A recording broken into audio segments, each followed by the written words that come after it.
Assalamualaikum warahmatullahi wabarakatuh. Saya dari kelompok 4. Hari ini bersama teman-teman saya ingin mempresentasikan hasil kerja kami, yaitu yang berjudul Ilmu Pengetahuan dan Teknologi Cybercrime dengan Metode Phishing. Berikut adalah anggota dari grup kami. Pertama saya Matilda Sirana, Mahila Fasi Safira, Tiara Iswanti Sudajat, Alfrida Putri Wasila, dan terakhir Muhammad Dafa Aulia. Pertama, bab 1 pendahuluan, latar belakang masalah. Dalam era digital yang terus berkembang pesat, di mana teknologi informasi dan komunikasi telah menjadi bagian tak terpisahkan dari kehidupan sehari-hari, tujuan utama perkembangan iptek adalah perubahan kehidupan masa depan manusia yang lebih baik, mudah, murah, cepat, dan aman. Akan tetapi, di balik manfaat itu, semua terkadang ada beberapa pihak atau oknum yang menyalahgunakan penggunaan teknologi informasi dan komunikasi atau TIK, khususnya internet ini. Salah satu ancaman utama yang menghantui pengguna internet adalah phishing. Phishing yang berasal dari kata phishing atau memancing dalam bahasa Inggris adalah praktik penipuan online yang menggunakan teknik manipulatif untuk memperoleh informasi sensitif seperti kata sandi, nomor kartu kredit, atau informasi keuangan lainnya. Metode ini telah berkembang menjadi ancaman yang sangat serius bagi individu, perusahaan, dan bahkan lembaga pemerintah. Yang kedua adalah konteks umum kejahatan komputer.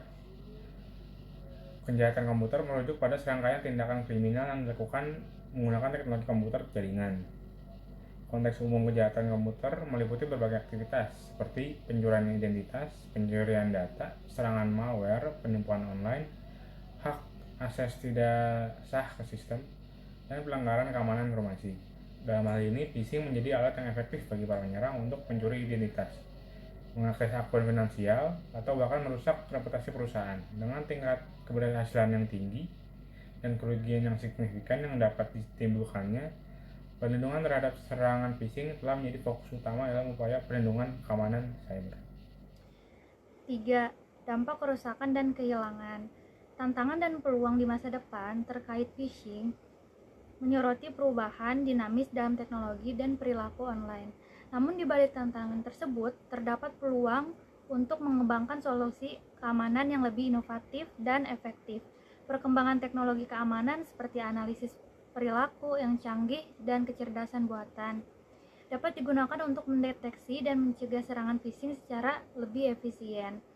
Sementara phishing tetap menjadi ancaman yang signifikan di masa depan, ada juga potensi yang mengatasi tantangan ini melalui inovasi teknologi dan kesadaran masyarakat yang lebih baik, sehingga menciptakan lingkungan online yang lebih aman dan terpercaya bagi semua pengguna. Bab 2. Landasan teori. A. Definisi dan konsep phishing. Kata phishing berawal dari tahun 1996. Kebanyakan orang percaya kata ini berasal sebagai ejaan alternatif dari phishing, memancing. Seperti halnya memancing informasi. Phishing dikenal juga sebagai brand spoofing atau carding, adalah sebuah bentuk layanan yang menipu Anda dengan menjanjikan keabsahan dan keamanan transfer data yang Anda lakukan. Phishing adalah praktik penipuan online yang dilakukan dengan menyamar sebagai entitas yang sah atau terpercaya seperti lembaga keuangan, perusahaan, atau lembaga pemerintah dengan tujuan untuk memperoleh informasi sensitif dari korban. Baik, selanjutnya di sini ada peraturan hukum terkait. Tentang hukum terkait ini meliputi ada 5 contoh yang kami berikan. Yang pertama itu adalah Undang-Undang Perlindungan Data, Undang-Undang Anti Penipuan, Undang-Undang Perlindungan Konsumen, Hukum Komputer dan Kesehatan Cyber, dan yang terakhir itu ada kerjasama internasional. Itu semua adalah contoh yang kami berikan untuk peraturan hukum terkait kejahatan phishing. Selanjutnya ada teknik-teknik phishing. Yang pertama itu ada email phishing, spear phishing. Spear phishing ini adalah serangan yang menargetkan individu tertentu yang memiliki akses ke aset yang besar. Dan yang ketiga itu ada walling. Walling adalah bentuk phishing yang menargetkan dan berfokus pada individu terkenal di dalam suatu organisasi tersebut. Ada juga SMS phishing, phishing atau voice phishing.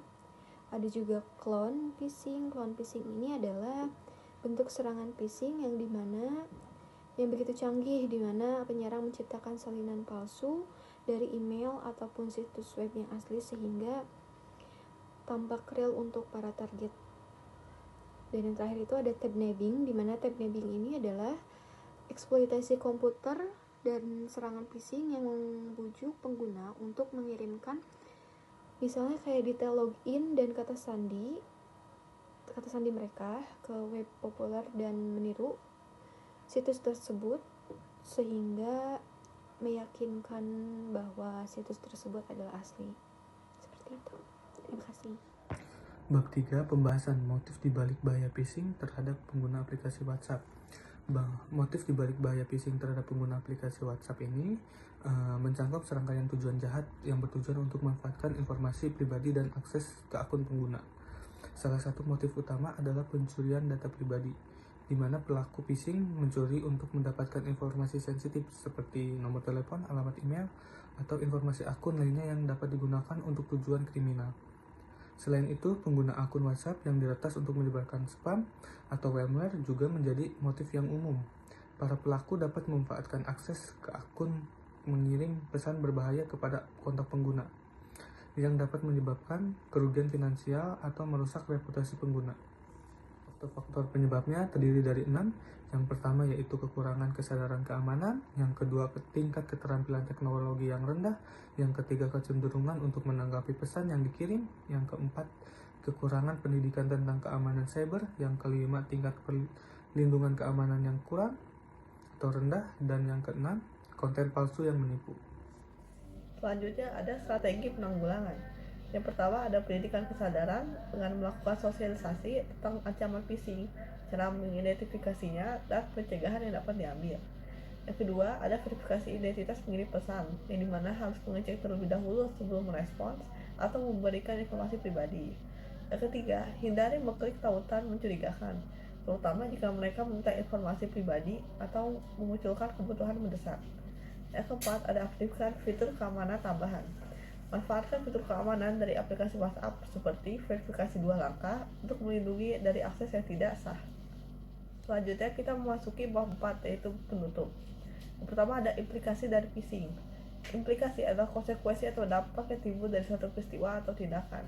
Dalam konteks phishing, implikasi mengacu pada konsekuensi negatif yang terjadi akibat serangan phishing, seperti kehilangan data pribadi seperti nama, nomor kartu kredit, dan lainnya. Itu selanjutnya ada pentingnya kesadaran akan risiko keamanan.